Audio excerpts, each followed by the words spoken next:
नमस्कार। आज हम एक काफ़ी दिलचस्प रिपोर्ट देख रहे हैं बीबीसी न्यूज़ हिंदी की। इसमें कई सारी बड़ी खबरें हैं, एक साथ दुनिया भर की भी और अपने यहाँ की भी। हाँ, बिल्कुल, जैसे उत्तराखंड की आपदा से लेकर फिर वो मिडिल ईस्ट का मामला, पाकिस्तान की पॉलिटिक्स और क्लाइमेट चेंज जैसे बड़े मुद्दे भी। और हाँ, एक छोटी सी उपभोक्ता वाली बात भी है। तो कोशिश रहेगी कि इन सब में से जो अहम बातें हैं उन्हें समझें। बिल्कुल, और देखें कि ये सब आपस में कैसे जुड़ा है। तो चलिए शुरू करते हैं। सबसे पहले उत्तराखंड चलते हैं, उत्तरकाशी। वहाँ बादल फटने से जो हुआ है, बहुत गंभीर स्थिति है। हाँ, रिपोर्ट बता रही है कि 4 लोगों की मौत हुई है और 50 से ज्यादा लोग वो लापता हैं। धराली गांव में सबसे ज्यादा नुकसान हुआ है। एक चश्मदीद हैं आस्था, उनका बयान है कि मतलब पानी इतनी तेजी से आया कि 10-15 मिनट में घर बह गए। सोचिए, और वो कह रही हैं कि 3-4 मंजिल के होटल तक पानी में डूब गए, छत भी नहीं दिख रही। हाँ, बाजार, मंदिर सब कुछ खत्म। प्रधानमंत्री, मुख्यमंत्री सबने मदद का भरोसा तो दिया है, पर तबाही बहुत बड़ी है। और देखिए, चुनौती सिर्फ लापता लोगों को ढूंढना नहीं है। एनडीआरएफ वाले बता रहे हैं कि लगातार बारिश से हाँ, एक और फ्लैश फ्लड का खतरा है। बचाव करने वालों के लिए भी ये बहुत खतरनाक है। ये फिर वही बात है, हिमालय में मौसम का जो एक्सट्रीम पैटर्न दिख रहा है। बिल्कुल, शायद क्लाइमेट चेंज का असर साफ नजर आ रहा है यहाँ। अच्छा, अब जरा रुख करते हैं इजराइल हमास संघर्ष की तरफ।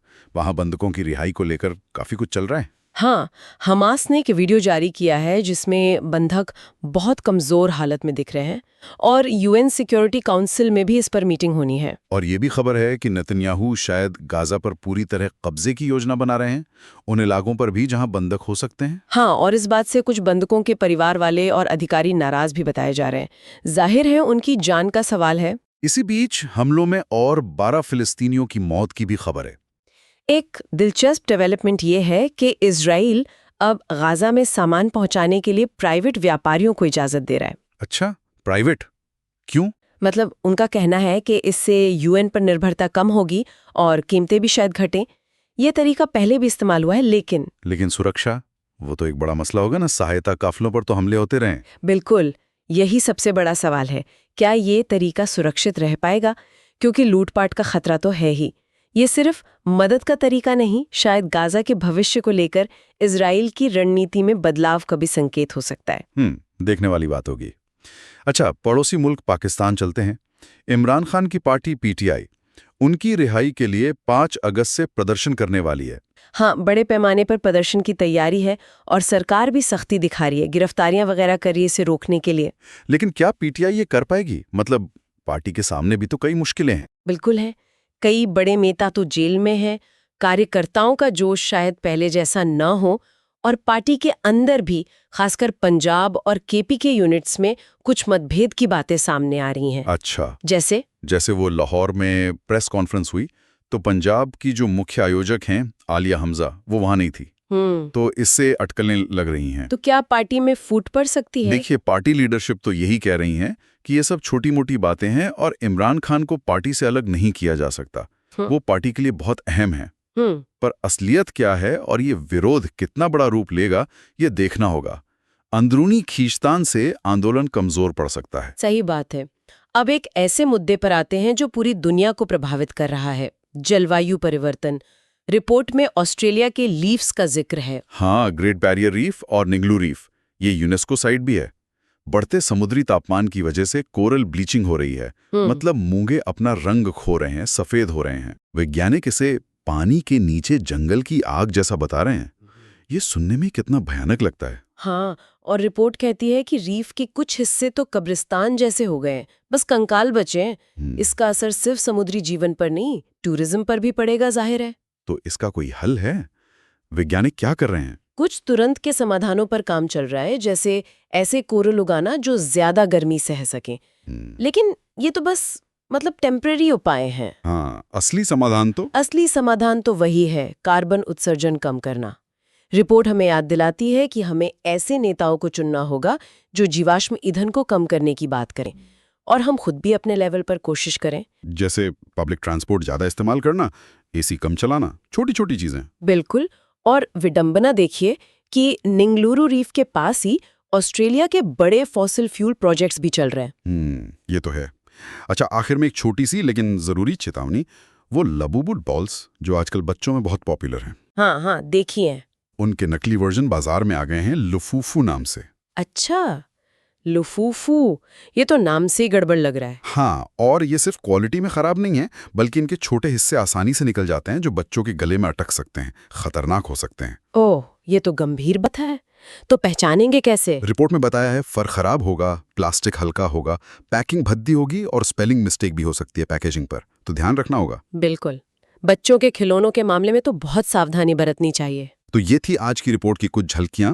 देखिए कैसे एक ही जगह हमें प्रकृति का कहर, इंसानी लड़ाई, राजनीति, पर्यावरण का संकट और रोज की उपभोक्ता वाली बातें सब मिल गया। हाँ, और गौर करने वाली बात यह है कि ये सब कहीं न कहीं एक दूसरे से जुड़े हुए हैं। जैसे क्लाइमेट चेंज से आपदाएं बढ़ रही हैं, तो दूसरी तरफ देखिए संघर्ष की वजह से मदद पहुंचाना मुश्किल हो रहा है। बिल्कुल, इन कनेक्शंस को समझना जरूरी है। हाँ, तभी हम इन जटिल समस्याओं को शायद बेहतर ढंग से समझ पाएंगे और शायद कुछ हल की तरफ बढ़ पाएंगे। तो आज की इस पूरी चर्चा के बाद एक सवाल शायद हम सबके मन में उठ सकता है, इतनी सारी चुनौतियां हैं, लोकल लेवल पर भी, ग्लोबल लेवल पर भी, तो कौन सा एक कदम, चाहे वो हमारा अपना हो या सामूहिक, आपको लगता है कि सबसे ज्यादा जरूरी है या सबसे ज्यादा असर डाल सकता है?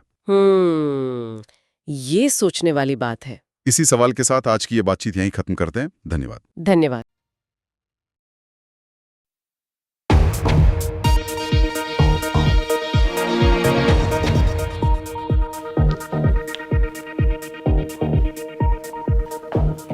स्वागत है आपका बीबीसी दुनिया में। मैं हूं सारिका सिंह। सबसे पहले देखते हैं हेडलाइंस। हमास ने जहां इजरायली बंधकों को किया है कैद, उस इलाके पर कब्जा करने का प्लान बना रहे इजरायली पीएम नेतन्याहू। लेकिन इजरायल की कार्रवाई पर क्यों सवाल उठा रहे बंधकों के परिजन, दिखाएंगे ग्राउंड रिपोर्ट। उत्तराखंड के उत्तरकाशी में बादल फटने से 4 की मौत, 50 से ज्यादा लापता। राज्य के मुख्यमंत्री पुष्कर सिंह धामी ने जताया दुख। कहा टीमें युद्ध स्तर पर कर रही हैं काम। प्रधानमंत्री मोदी ने शोक जताते हुए कहा लोगों तक मदद पहुंचने में कोई कोर कसर नहीं छोड़ी जा रही। बांग्लादेश में सत्ता बदलने का 1 साल पूरा। अंतरिम सरकार के नेता मोहम्मद यूनुस ने हफ्ते भर चले प्रदर्शनों में मारे गए लोगों को दिया नेशनल हीरो का दर्जा। कहा बांग्लादेश को लोकतांत्रिक देश बनाएंगे। हजारों लोगों ने जश्न में लिया हिस्सा। पाकिस्तान के पूर्व प्रधानमंत्री इमरान खान की रिहाई के लिए आंदोलन की तैयारी में उनकी पार्टी। लेकिन क्या इमरान की पार्टी में सब हैं एकजुट? क्या कार्यकर्ताओं में जोश भर पाएंगे उनके नेता? दिखाएंगे पाकिस्तान से खास रिपोर्ट। और बताएंगे कैसे पहचाने फेक लबूबू डॉल्स को, जो है सेहत के लिए भी खतरनाक।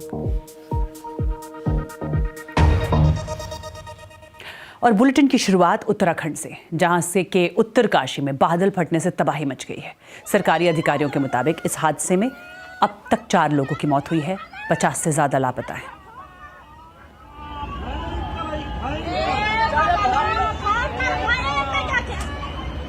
ये घटना आज दोपहर करीब 2 बजे की है। बादल के फटने से अचानक पानी आया, जिसकी वजह से हर्षिल क्षेत्र में खीर गंगा गदेरे का जल स्तर बढ़ गया, जिससे धराली गांव में भारी नुकसान हुआ है।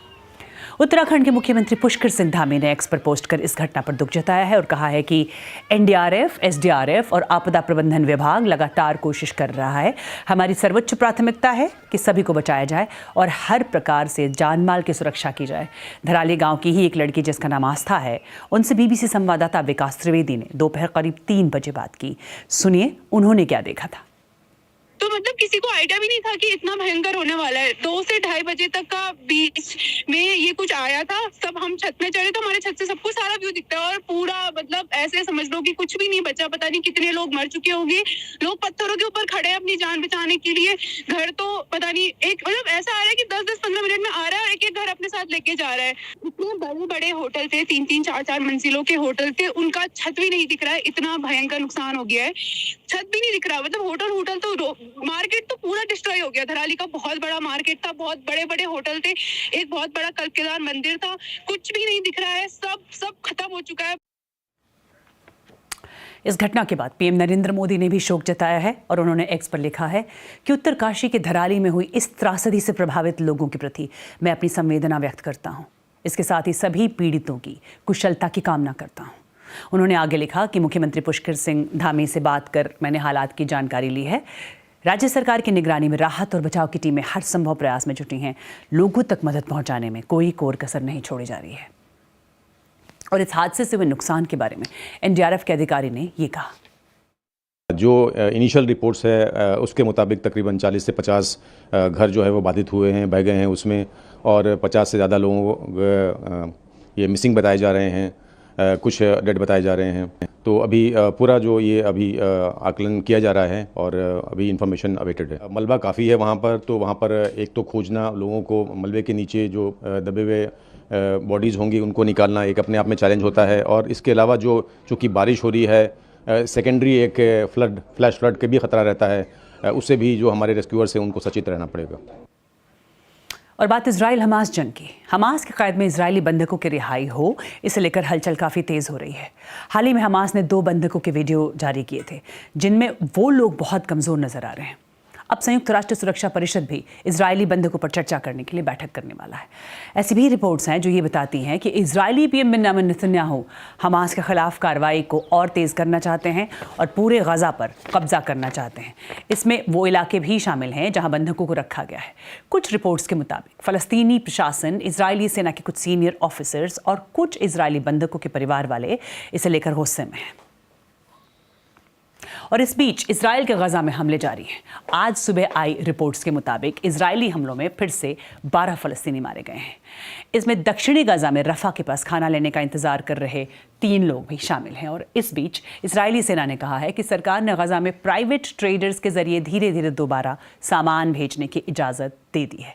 गजा बॉर्डर पर काम संभालने वाली एजेंसी ने कहा है कि इसका मकसद यूएन पर निर्भरता कम करते हुए गजा में ज़्यादा से ज़्यादा एड पहुँचाना है। इजराइल ने मार्च से गजा में पूरी तरह से नाकेबंदी कर रखी है और प्राइवेट चैनल्स को भी पिछले 10 महीनों से सस्पेंड कर दिया है। और जानकारी दे रही हैं बीबीसी संवाददाता योलान nail. In the past, this has been a very effective way of getting foodstuffs. पहले भी ये गजा में खाने पीने का सामान पहुंचाने का एक असरदार तरीका रहा है। इससे वहां सामान की कमी से जो कीमतें आसमान छू रही थी उसमें गिरावट आई थी। पिछले साल जंग के दौरान करीब 6 महीनों तक गजा में पहुंचाए जा रहे सामान का लगभग आधा हिस्सा प्राइवेट ट्रेडर्स के जरिए ही आ रहा था। सामान सुरक्षित रहे इसलिए वो अपने हथियारबंद गार्ड्स का इस्तेमाल करते हैं। हम जानते हैं कि फिलहाल यूएन की तरफ से जो काफिले एड लेकर जा रहे हैं वो एड कई बार वेयरहाउस, कम्युनिटी किचन और बेकरीज तक भी नहीं पहुंच पा रही है क्योंकि रास्ते में कभी उनका सामना खाने के लिए तरस रही भीड़ से होता है तो कभी हथियारबंद लोग उस एड को लूट लेते हैं।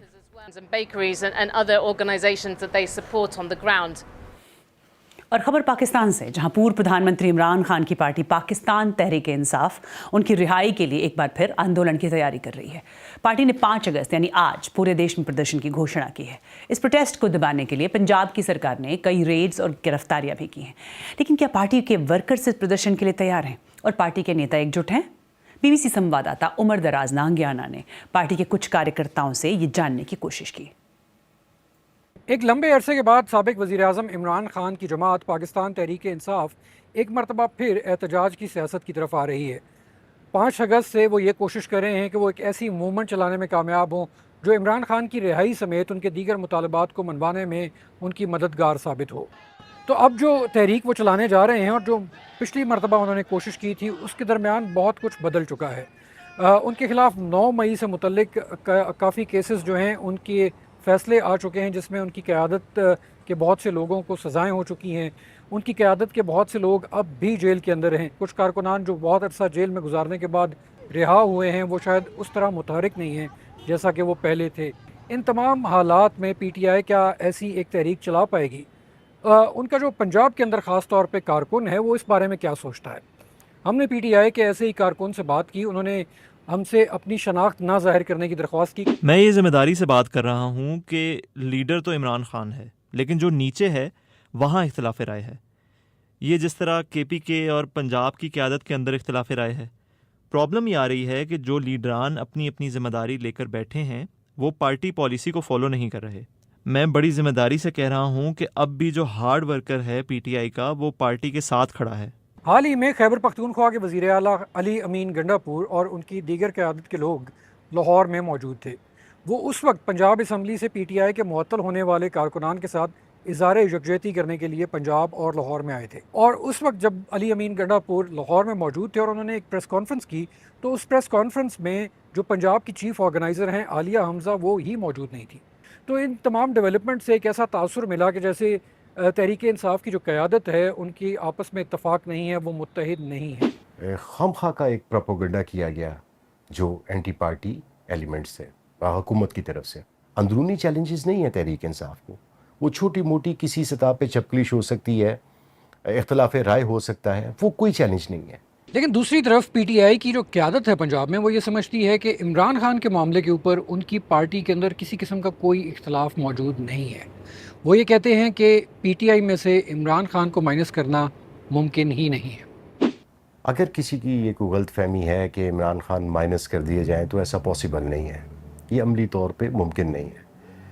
पार्टी में इख्तलाफ राय जमहूरियत का हुस्न है, लेकिन इख्तलाफ राय का मतलब ये नहीं है कि अगर पार्टी के चेयरमैन इमरान खान कोई कॉल दें तो पूरी पार्टी उस पर लब्बैक ना कहे। पीटीआई जो तवक्को कर रही है कि 5 अगस्त से वो एक ऐसी तहरीक का आगाज़ कर सकेगी, ऐसी एक मूवमेंट का आगाज़ कर सकेगी जिससे वो इमरान खान की रिहाई समेत अपने दीगर मुतालबात को हुकूमत से मनवाने में कामयाब हो, वो उसमें किस हद तक कामयाब होती है? क्या वो इस एहतजाज को एक मूवमेंट में तब्दील करने में कामयाब होंगे, जो कि वो काफ़ी अरसे से कोशिश कर रहे हैं, या फिर ऐसा एक मरतबा फिर नहीं हो पाएगा? और अब देखिए दुनिया की कुछ और बड़ी खबरें बीबीसी ग्लोबल राउंडअप में।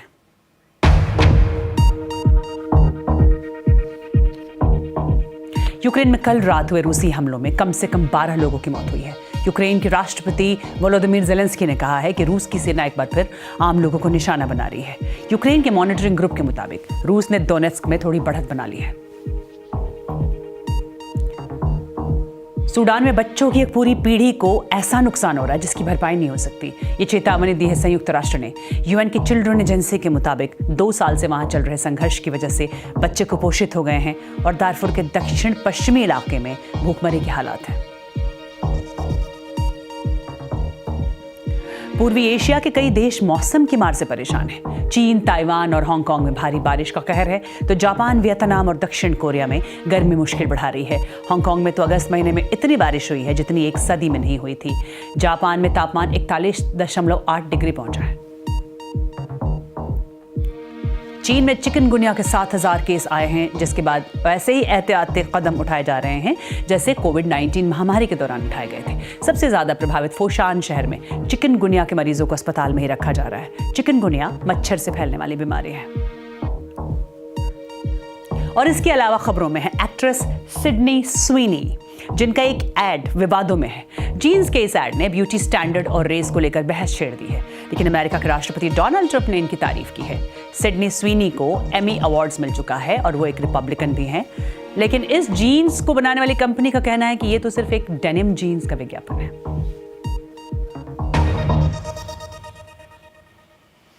और क्लाइमेट चेंज से दुनिया भर के समंदरों पर असर हो रहा है। बढ़ते तापमान की वजह से अंडर वाटर इकोसिस्टम को खासा नुकसान हुआ है। ग्रेट बैरियर रीफ के बड़े हिस्सों में मौजूद कोरल्स गर्मी के कारण ब्लीच हो गए हैं, यानी इनका रंग सफ़ेद या हल्के रंग का हो गया है। और ऐसा ऑस्ट्रेलिया के उत्तर पश्चिमी तट पर मौजूद निंगालू रीफ में हुआ है, जो यूनेस्को वर्ल्ड हेरिटेज साइट भी है। ऑस्ट्रेलिया से बीबीसी के संवाददाता कैटी वॉटसन ने उन साइंटिस्ट से बात की जो इसे ठीक करने में जुटे हैं। पश्चिमी ऑस्ट्रेलिया में सैकड़ों किलोमीटर तक समंदर में फैली ये हरियाली देखी जा सकती है। निंगलू दुनिया की सबसे बड़ी फ्रीजिंग रीफ है, लेकिन अब ये खतरे में है। साइंटिस्ट डॉक्टर केट क्विगली इसे एक पानी के नीचे के जंगल में लगी आग जैसा बताती हैं। समुद्र में बढ़ रहा तापमान अपने रास्ते में आने वाले कोरल को नष्ट कर रहा है। यहाँ पर कुछ बीमार कोरल और कुछ ऐसे कोरल मिले हैं जिनकी मौत हो चुकी है, लेकिन यहाँ कुछ हेल्दी कोरल्स भी मिले हैं। इनमें से कुछ कोरल तो 100 साल से भी ज्यादा पुराने हैं। ये साइक्लोन जैसी आपदाओं का भी सामना कर चुके हैं, लेकिन बढ़ते तापमान और इससे गर्म होता समुद्री पानी इनके लिए काफी मुश्किलें पैदा कर रहा है। इससे कोरल अपने टिश्यू के अंदर मौजूद एल्गे को बाहर निकालने के लिए मजबूर हो जाते हैं। इन एल्गे से उन्हें रंग मिलता है और ये उसका नतीजा है। रीफ के कुछ हिस्से कब्रिस्तान में तब्दील हो चुके हैं, सिर्फ कंकाल बचा है। हम तट के पास आए हैं। रीफ का ये हिस्सा बहुत उथला है। हम तट से कुछ ही मीटर की दूरी पर हैं। आप जैसे ही पानी के नीचे जाएंगे, आपको मरे हुए और ब्लीच हुए कोरल बहुत आसानी से दिख जाएंगे। इस साल बढ़ा हुआ तापमान ज्यादा समय तक बना रहा। इसका असर ग्रेट बैरियर रीफ पर भी पड़ा। आने वाले महीनों में सबसे ज्यादा डर बड़े स्तर पर कोरल्स की मौत है।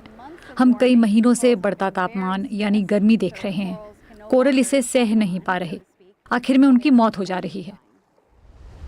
स्थानीय गोताखोर और पर्यावरण को लेकर फिक्रमंद सारा का कहना है कि इससे पर्यटकों का आना बंद हो सकता है। हम नहीं चाहते कि लोग निंगलू आना बंद कर दें। यहाँ की रीफ के बहुत से हिस्से अभी भी बहुत सुंदर हैं और इन्हें देखा जाना चाहिए। हम हर दिन डाइव टूर चलाते हैं। मुझे लगता है कि ये देखना भी बहुत ज़रूरी है कि यहाँ क्या हो रहा है। वैज्ञानिकों का कहना है कि बढ़ते कार्बन एमिशन से जमीन और समुद्र में तापमान बढ़ रहा है। अब वो रीफ को बचाने के लिए दूसरे तरीकों पर भी काम कर रहे हैं, जैसे कि ऐसे कोरल उगाना जो कि ज्यादा गर्मी सहन कर सकें। फिलहाल रीफ से मिल रहे डेटा को वैज्ञानिक स्टडी कर रहे हैं। रिसर्चर निंगलू रीफ की तस्वीरें लेकर मैपिंग कर रहे हैं। कोरल की ड्रोन से भी तस्वीरें ली जा रही हैं। इससे वो कोरल के हेल्थ पर नजर रखते हैं। लेकिन ये अस्थायी समाधान है। इससे निपटने के लिए स्थायी समाधान की जरूरत है। लोग मुझसे सवाल करते हैं कि हम क्या कर सकते हैं। पहली चीज तो आप ऐसे नेताओं को चुनिए जो फॉसिल फ्यूल को कम करने और रिन्यूएबल एनर्जी को बढ़ावा देने की बात करते हैं। आप पब्लिक ट्रांसपोर्ट का इस्तेमाल कर अपनी गाड़ी चलाना कम कर सकते हैं। हमेशा एसी ऑन नहीं रखना चाहिए। ये छोटे छोटे कदम कार्बन फुटप्रिंट को कम करने में मदद कर सकते हैं। निंगलू इस समुद्री तट को खास बनाता है, लेकिन यहाँ से थोड़ी ही दूर उत्तर में ऑस्ट्रेलिया के कुछ सबसे बड़े फॉसिल फ्यूल प्रोजेक्ट हैं, जो देश और दुनिया में सबसे ज्यादा प्रदूषण फैलाने में शामिल हैं। बीबीसी संवाददाता केटी वॉटसन की रिपोर्ट। और लबूबू डॉल्स के बारे में तो जानते ही होंगे आप। इनका क्रेज बढ़ रहा है। इनका क्रेज इतना कि लोग घंटों लाइन में खड़े होकर या ट्रैवल करके इसे खरीदने आते हैं। लेकिन लबूबू डॉल की बढ़ती लोकप्रियता की वजह से घटिया क्वालिटी की नकली डॉल्स भी बाजार में मिलने लगी है और इसे मजाक में लाफूफू कहा जाता है। लेकिन नकली होने के साथ साथ ये डॉल्स सेहत के लिए भी खतरनाक हैं। देखिए ये रिपोर्ट। यह है वो ट्रेडिशनल लबूबू टॉय जिसे लोग खरीदना चाहते हैं, लेकिन इसका सिर निकल जाता है और पैर भी आसानी से निकल जाते हैं। हमारे पास कुछ और भी डिजाइन्स हैं। इसका हाथ पहले ही निकल चुका है, दूसरा भी निकल चुका है। जो लोग इन्हें खरीदना चाहते हैं, खासकर जो छोटे बच्चे इन्हें लेना चाहते हैं, उनके लिए ये खतरनाक है, इसलिए उन्हें ये नहीं लेना चाहिए। यहाँ हमारे पास एक दूसरा डिज़ाइन भी है। ये अलग तरह का है। ये मटेरियल थोड़ा सॉफ्ट है, इसलिए आप देख सकते हैं ये कितनी आसानी से टूट जाता है। प्राइमरी स्कूल में पढ़ने वाले बच्चे इसे खरीदना चाहते हैं। मुझे बिल्कुल खुशी नहीं होगी अगर मुझे पता चले कि मेरा बच्चा ऐसी कोई चीज़ खरीदना चाहता है। ये बहुत खतरनाक है। तो फिर इन नकली लबूबू को कैसे पहचानें? देखिए, इनके फर खराब क्वालिटी के होते हैं, प्लास्टिक बहुत ही हल्का होता है और इनकी पैकेजिंग घटिया होती है और इनमें स्पेलिंग मिस्टेक्स भी होती हैं। यूके के अधिकारियों का कहना है कि देश में ज्यादातर नकली प्रोडक्ट्स चीन, हांगकांग या तुर्की से आ रहे हैं। लोगों से कहा जा रहा है कि वो सतर्क रहें और काफी कम कीमत वाली और खराब पैकेजिंग वाली लबूबू डॉल्स को खरीदने से बचें।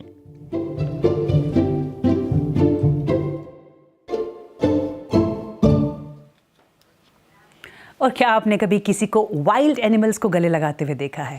और क्या किसी को एलिगेटर को गले लगाते हुए देखा है? जर्मनी का ये शख्स ऐसा करता है। ये लगभग 8 फीट का एलिगेटर है और ये हैं क्रिस्टिन काउलिस, जिनका ये पेट है। क्रिस्टिन का कहना है इसे गले लगाने के लिए इस पर भरोसा करना पड़ता है।